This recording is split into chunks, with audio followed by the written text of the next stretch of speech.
once again, a performance that wasn't really the best. However, Mexico scraped the victory, and we're now in the Copa Oro final. How are we feeling, Hera? Well, first of all, happy to be in the Copa Oro final. This is a place and a position where I did expect Mexico to be, as we all should have.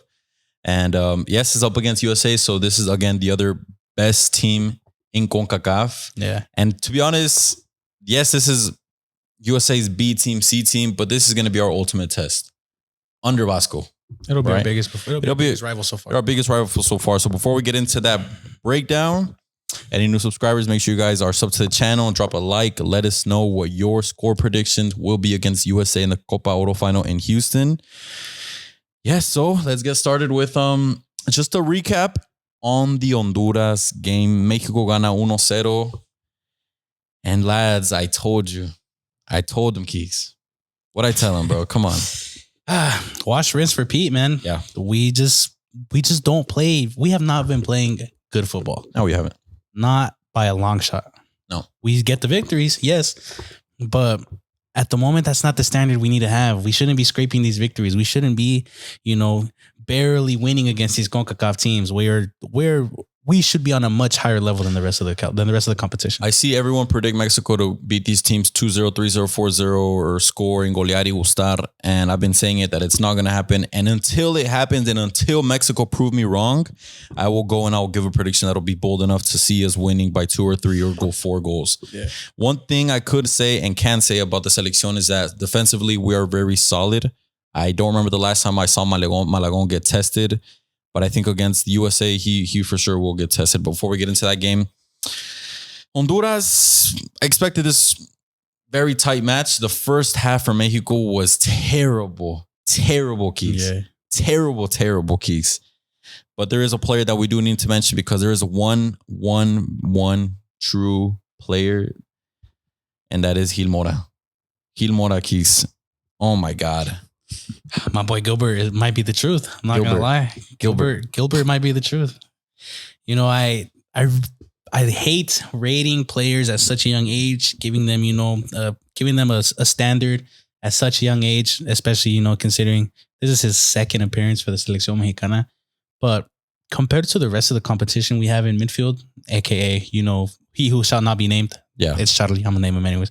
But look at how many times Charlie Rodriguez has played for the Selección Mexicana. He's produced over 60 games. He's produced 3 assists and no goals. I believe, yeah, something like that. He has really poor numbers. In 150 minutes of football, para la Selección Mexicana, Gilberto Mora already has capped his first assist, being the youngest player to ever get an assist for the Selección, and he's already the youngest debutant. It's only a matter of time before he gets his goal. 2 games is all it took for him to really show what he can do with the selección. 2 games. In the first game being crucial in Mexico's Vega's goal. And then today having that beautiful assist to Raúl Jiménez. That is all confidence, class. Really, really, really confident in his abilities. And that's all it took for me to really be on board with him. This guy is generational. Gil Mora will be a star for the selección. Y hay 10 para rato. We told ourselves, actually in the last couple of videos, we didn't even mention Gil Mora and of his role in the Copa Oro. And we pretty much just agreed and threw him under the rug. We pretty much said, we have no idea if Vasco's going to even want to use him. Luis Chavez got injured. We all kind of expected Charlie to make his way back into 11. And some way, shape, or form, Mora proved himself. Proved himself somewhere in the training ground. Somewhere he proved himself, and Vasco liked it. If Chavez didn't get injured, would we have seen Mora? Oh, that's a tough one. See that maybe that injury was really forced him to play. I think he probably got after the 60 appearances fucking Charlie has. Probably got fed up. If Luis Chavez doesn't get injured, we don't see this Gil Mora. No, not starting. Luis Chavez played very well against Costa Rica, and he was already preparing to start against Saudi, and he gets injured, and Gil Mora comes in. But I honestly think if he didn't get injured, we wouldn't have been seeing Gil Mora play and start, obviously. And it's all about taking your chances, man. Yes. Just because you get the opportunity doesn't mean you deserve it. Gil Mora has proven in his 2 games that he is already one of the top talents and one of the better options we have. Man of the match against Honduras. I agree. In a game where he was getting bullied and torched and fouled and thrown, In that first half, especially. Most duels won, most chances created, and most chances created, assists. And most fouled played. Mm-hmm. And every time Mexico have something going forward, it comes off of Gil Mora, either through ball, key pass, it involves Gil Mora. This is a 16-year-old with 20 years of experience.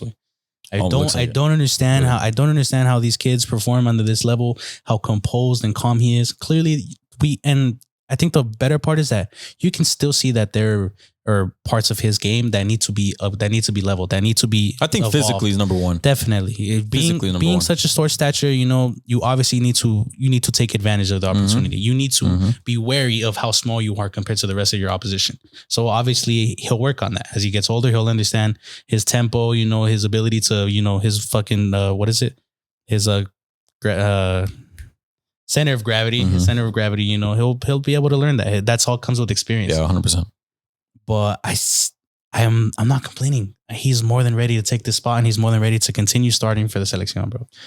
Now that we've got over Gil Mora, is there any other players that you'd like to take away, mention about this game? I have one, and it's Piojo. I think it's enough. I think enough is enough. Yeah. It's Piojo, and I understand that when Chino comes on, Chino doesn't do shit. Pero it's Piojo, I don't know, man. It's different watching a guy. What's happening with? He's getting the Charlie treatment. Starting regularly, playing regular football under Vasco, and not doing jack shit. I would understand it. I would give him the benefit of the doubt. Si le echaba huevos, bro. We just mentioned this at last video. He does. He's just... does he? No, he does. He does. And today he got in some good positions and he just fluffed. And that does not help. When you're there and you're having a shot and you miss by a mile, I don't care if it's your right foot, left foot, it does not help. Today, Piojo's game was probably the worst game for Selección for this Copa Oro so far. And I'm a big Piojo fan. But if it's not working, especially seeing how our wingers are so central and picking up the ball in midfield areas, it's something I don't want to see. I think another player I can mention is probably Cesar Montes. Why? Why Cesar? Okay, so here's my dealio. Obviously, I have a bit more of a preference in terms of my center backs. I much prefer a ball-playing center back. But I also think that in today's game, you need to be a ball-playing center back. You need to be able to play on your feet. You need to be able to move it. Yeah. I think the damn, my fucking English is out the window today. But I think the standard is Hodgson.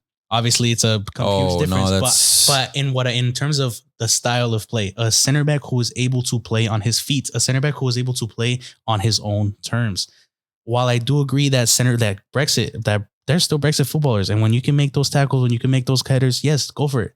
But how often did we see Cesar Montes just fucking hoof it? Yeah, I know. And we don't get the ball afterwards. But it's not something that's new to us. Cesar Montes has never been a ball-playing center back, and he will not be a ball-playing center back. And that's why we have Johan Vasquez. And there's not another center back that can come in and replace Cesar Montes defensively, aerially. Is that even a word? Aerially? I don't know. Whatever. You know what I mean? You know what I mean, though. Aerial. Israel Reyes doesn't have the stature that we need because then you'll have two short center backs. Israel Reyes isn't that short, though. He's 6 foot. Cesar Montes is all neck. That shit doesn't even count, though. No. And you can't even tell Cesar Montes because he's our top goal scorer right now. That's another thing.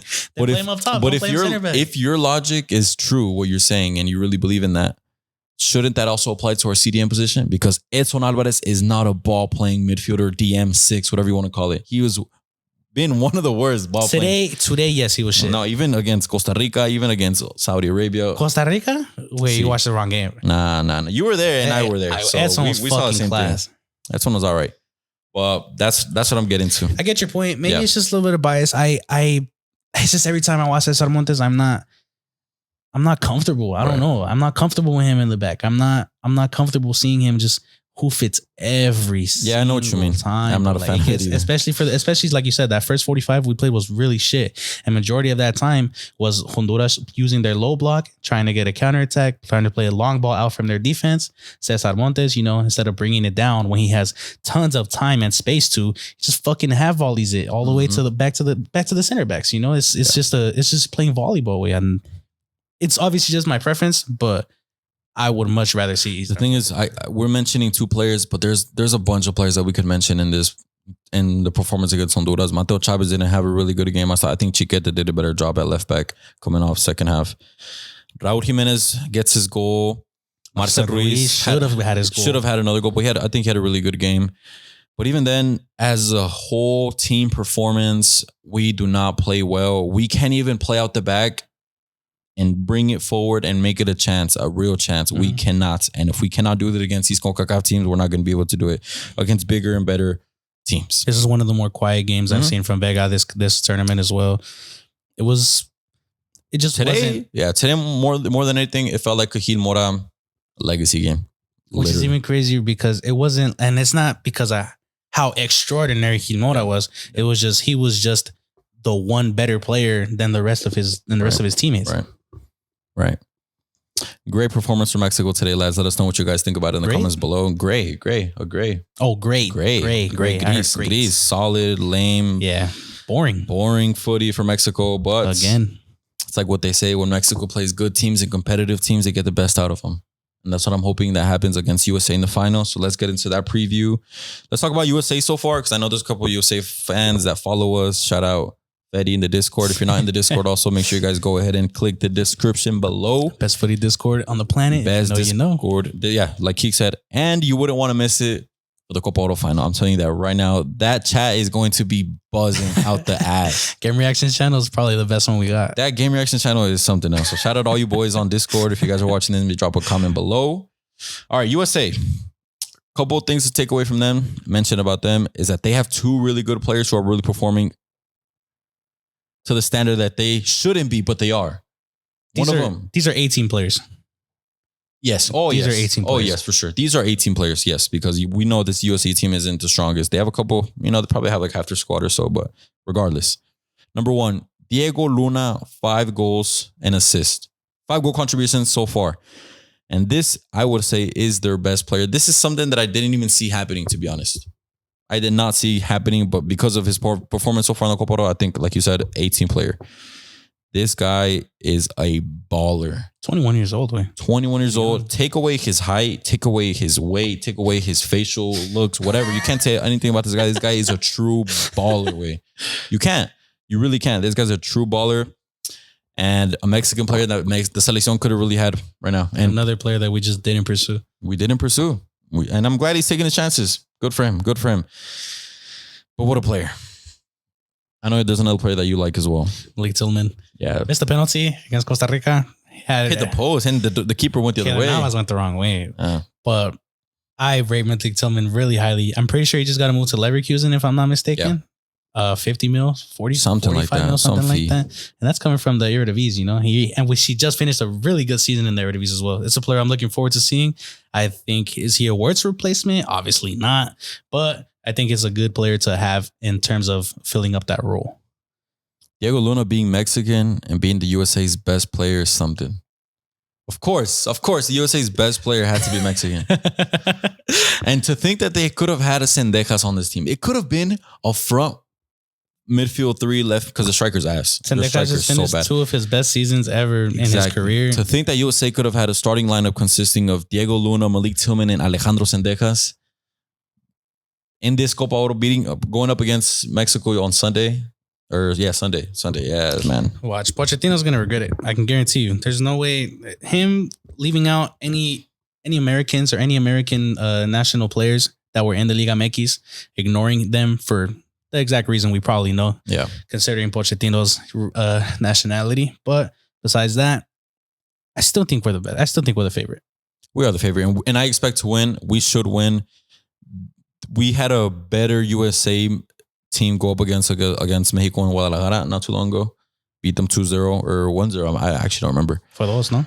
I think it was 2-0. Yeah, I think it might have been 2-0. But comparing those players that are balling for the USA, comparing that to our side, our top goal scorer is Cesar Montes. Today, Edson Alvarez could have had another goal that was ruled offside.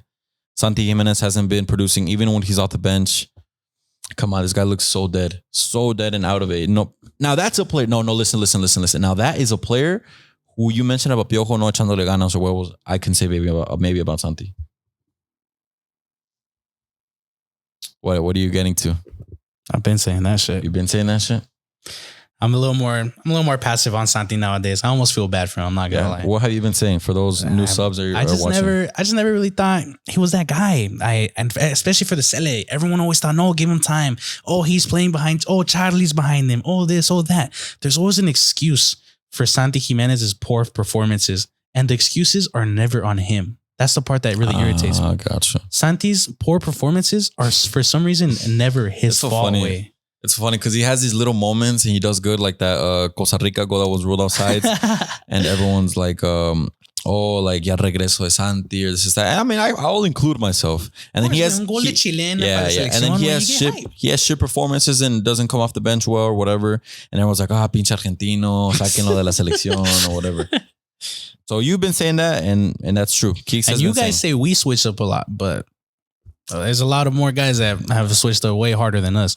We switch up sometimes. I'm not gonna lie. Everyone does. Hey, everyone does for the most part. But you've been saying Santi hasn't been delivering, and if I ask you guys, truly, has Santi done something for the selección since that Copa Oro final goal against USA? He has not, boys. He has not. Let's put it this way. Like you said, last time he's done it was a Gold Cup final. There's any time to do it again. It's now. It's now. But he will not start. He is not better than Raúl Jiménez. You can see how much Raúl Jiménez does and works his ass off for the selección in a single strike formation. Santi will not get you that. First touch isn't good enough. He's not a target man. He's a poacher. Mm-hmm. It's a very different style of play than what Vasco looks for. So it just really wouldn't work out. It wouldn't work out. Okay. What can we expect from this game, Geeks?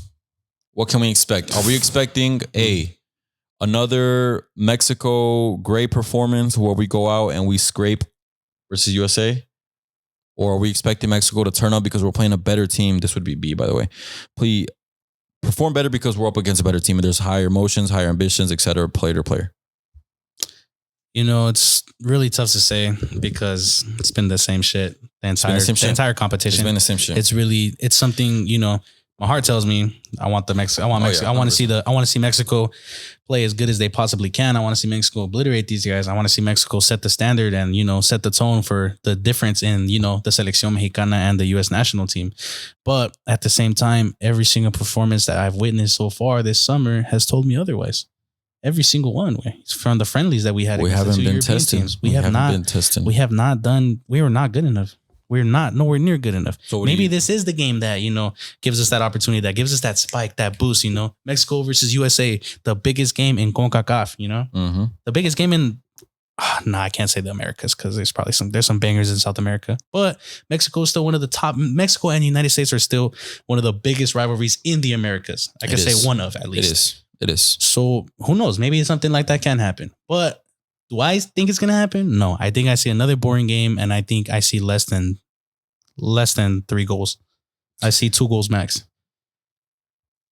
I am on board with you, actually. And you guys might be in the comments saying, pinches Mexicanos, you're Mexican and you don't have faith in your team. I do. And it's not about faith. It's not about faith. We're not or at least I'm not, I'm sure Keeks isn't as well, but we're not the deluded Mexican fans. Unless we're going to the game and we're physically deluded. there. Trust me. I love being deluded, man. There's nothing more fun in the sport way than being deluded about a team you want to support, you know? But when you really deep it and you watch the selección time and time, especially in competitions like this, where you watch every single game and somehow we get worse throughout the competition. Not worse, but we're stagnant. Our best game was Costa Rica. And 30 minutes of it. And we didn't win. Exactly. Yeah. So in my opinion, I feel like our level dropped even more compared to that game. So I just don't expect a high flying game. Maybe USA gets that out of us. Maybe they open up the score and nos echan 2 pinches goles, güey. That would be something. Just like they did today. Fucking, what if Diego Luna opens up the score? Yeah. 1-0. Boom. They get another USA were dead after that. Guatemala was all over them, second half. A little bit, yeah. Yeah. But the job was already done, you know? They played the low block. All they had to do was handle them at the rest of that. But like, that's what I mean. Maybe that's what we need. Maybe we need an ass whooping, you know? Maybe we need the press built on us. Maybe we need our backs against the wall in order to prove our actual best. Do I want that? Maybe we need to feel it. Yeah, maybe we need to actually actually feel it. Yeah, Yeah, you're right. You're right, though. You're right. Maybe that's what we need, a wake up. Who knows? Do I want it like that? What? Hey, yo. Jesus. I don't want it to happen. Crazy. I don't want the game to go out like that. Yeah. Let me reiterate myself, but I can also see it happening, I do not see Mexico losing. Regardless of anything I've said, yes, and we predicted, and everyone's expectations have been the same. The Copa Oro has to be Mexico's. We have to defend what we did a couple years back and repeat it. Yeah, we have to win, and we do, and that's the minimum. That is the bar. We have the World Cup a couple months away, and we need to be going into that being campeones de North America, pues literally. Now, prior to the tournaments, I was optimistic. I was faithful. I was saying, yeah, Mexico will smack through these teams, show a solid performance, and it hasn't been given to us yet. So I will continue to predict Mexico to be meh. The convocatoria gave us false hope. Huge false hope. Yeah, that's true. Because it looked really good on paper, but it just hasn't clicked. Is there time for it to start clicking? Yes and no. There's not a lot of time. But there is still time for it to get it going. But like you said, we need to come out as champs because that is the only way we'll have any sort of momentum going into the World Cup. I prefer honestly to now like have a good 1-0 performance or 2-0 performance. I just prefer to play ball at a high level, at a good level, entertaining, chance creation, because that is our biggest issue right now. We cannot create chances or save our lives. We cannot, and it won't work with the system that Vasco is using. If you guys are if you guys don't know what I'm talking about, the system that Vasco uses is he has his two wingers play in midfield attacking roles, lacking width, lacking depth. Our fullbacks are forced into positions that they are not too comfortable with, other than Mateo Chavez. But again, that is not the way. That is not the way. Now that brings me to my next point: lineups, kicks. Today, against Honduras, this was the best lineup Vasco could have possibly put in out with the roster that was given to him and the players available. 10 out of 10 performance. Against Honduras, it did not work. It did not work, but I still think that the lineup should repeat back to back. Back to back. I agree. Except Julian Araujo. Okay. I don't rate the guy. I've been asking for Isra the entire competition. Obviously, it's all the way into the finals, but Isra Reyes is a tricampeón. If there's anything this guy knows, it's finals and how to win them. He also played in the Nations League and had a really good cameo for the Nations League. So, hey, if you really want to look for final experience, if you really want to look for, winners, I would look at none other than Isra Reyes. But it's with your context, it's easy to say Isra will play, but he has not seen the field at right back all tournament. Yes, also. That's the thing. And I think Julian Araujo, yes, might be mid going forward, but he was all right defensively these past two games. So I can't criticize him there. He was all right. Hey, he was all right defensively these past two games. He did his job. But he's still better than Jorge Sanchez. And I would rather much prefer to see a 21-year-old Julian Araujo than a 28-year-old Jorge Sanchez who's fucking ass. Right? Then let's play a 26-year-old Israel Reyes. In an unnatural position for him. Under Vasco's eyes. Under Vasco. This guy is tricampeón at right back way. It's just too good to be true. I wouldn't mind seeing Isra. I would like to see Julian. Let him develop more. Let him see what else he can give us, because these are the games that will be he have to show himself out if he really wants a spot in the World Cup. También. But or do you agree with me that apart from the right back position? Yeah, that's my only negotiable option. Piojo's still starting right wing. It's because will Chinos give us a difference? I don't know. Will Cepillín make the actual difference? Chino comes on and you also really don't see it. I see a bit more directive. I see a bit more want to go to goal. Yeah. Pero también it's not the caliber, the level of player no se cambia, I don't see too much of a differential in Chino and Piojo. Before we go on to the next point, if you could pick any right winger, not on this roster, to start for the club, for the World Cup that's coming, who would it be? Let me rephrase that, actually. Dale. I get a clip. Yeah, I could get a clip out of this. If you could pick any right winger for the selección to play in the World Cup, who would it be? I don't know if you've noticed, but Monterrey won the Club World Cup, and Tecatito Corona himself had a crazy cameo against European teams, top teams throughout the entire competition until they got knocked out, unfortunately, to Borussia. Questionable calls by the ref, but Tecatito balled his ass off. Is it a player that I think wants to play for the selección anymore? I don't think so. But if you're asking me personally, I would love to see him give it one more shot. Tecatito. So you want Tecatito to be the starter in the World Cup for the selección? I wouldn't mind it. Okay. I see experience. I see veteranship in Tecatito. I see a player that I see more drive. Tecatito has more drive than any of the wingers we have on the pitch. Tecatito tiene ganas para ir a goal. Yeah, to take on a man, to do the one-on-one, to beat his man in front of him. You know, direct. We don't have wingers like that. Vega, yeah, a veces he shows glimpses, but Tecatito was that winger we had. So I mean, and when it was Tecatito, on the other side we had Chucky. Damn. And Chucky could also be a good argument into this. You could. Granted, it's all up to Vasco's tactics because those are wide playing players. So I don't know how they would work, but preferably I would rather see a wide playing winger than an inverted cut into the middle, pass back, and only pass sideways type of winger like Piojo. But if you were to ask me who I would want, it would not be Tecatito. Nah, who would it be? No, because then I look at it like in a larger view. Okay. I feel like if we're bringing Tecatito back, we're only moving backward, only going back into what history and the books and they gave us on the pages. So I'm going at in the future, what young player can come into the selección and really show out and really want to perform at the highest level? In mind? And there is. And it's Hugo Camberos. Think about it. Think about it. Think about it. Think about it. Keeks, this is a player. This is a player who is very, very elusive, very, very quick. He's not bad. Direct, left, going inside, going outside, takes a shot whenever se le da la gana.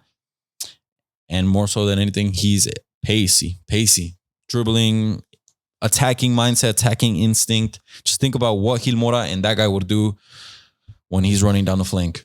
While I do agree in the aspect that Hugo Camberos is talented, I also can't help but ignore the fact that he plays for Chivas. But hear me out, not in that. He was our best. Not in that aspect. I mean it more in terms of Chivas no necesariamente have a goal or a responsibility to win any silverware at the moment. They're really in a rebuild form. So I feel like they gave him much more freedom to do those type of, to give him that opportunities, to play that style of football que le da la gana. I really don't think Vasco would accept the style of play that Hugo Camberos would bring to the Sele. While I wouldn't mind it, because like I mentioned, he's a talented player, I don't know if it would work under Vasco. It's nominated for Young Player of the Year with Gil Mora. He's a baller. He's a baller. He is. Gil Mora is levels. Camberos is techie. Don't get me wrong. I do like what I see in him. But maybe a couple friendlies. I don't know. Maybe a good start to the season. I would want to see him in the next friendlies that we have coming up. For sure. Give him a good start to the season. Efrain Alvarez is in this roster and he has not featured. Holy shit. Think about it. I forgot Efrain Alvarez was even in the selección. And that's a player that I'm 100%. My God. He's not playing. And that's another player that I was kind of excited to see. También. Wow. You're holy shit. Let us know if you guys agree with us. And also, who would you guys rather have at right wing? I hope it's between three options. Tecatito, Chucky Lozano, and Camberos along with me. Now, score predictions. Mexico versus USA, Copa Oro final. My score prediction will be 2-1 Mexico. I think we get the job done. I wouldn't be surprised if this goes to extra time, but I think we can get a set piece goal and an open play goal, but I feel like we will concede this match. Over 2.5? Let's just lock or what? I don't know. I wouldn't take that personally. Hey, Mexico has a good defense, and USA doesn't have the worst defense. Their fullbacks are ass, but they have Chris Richards. Chris Richards is really good. What is your prediction? I think I'm still going to stick with the fact that I said that I won't see more than 2 goals in this game. Okay. And I think we're going to scrape another 1-0. 1-0 Mexico. I've not been proven otherwise that we can produce more goals against these teams. Like we said, this is probably our biggest competition, and against our worst competition, we ate 2 goals and we almost didn't win. So I don't see us having that fantastic performance that everyone's expecting. No. But I do see us getting the job done and coming out as back-to-back Copa Oro champions, as we should.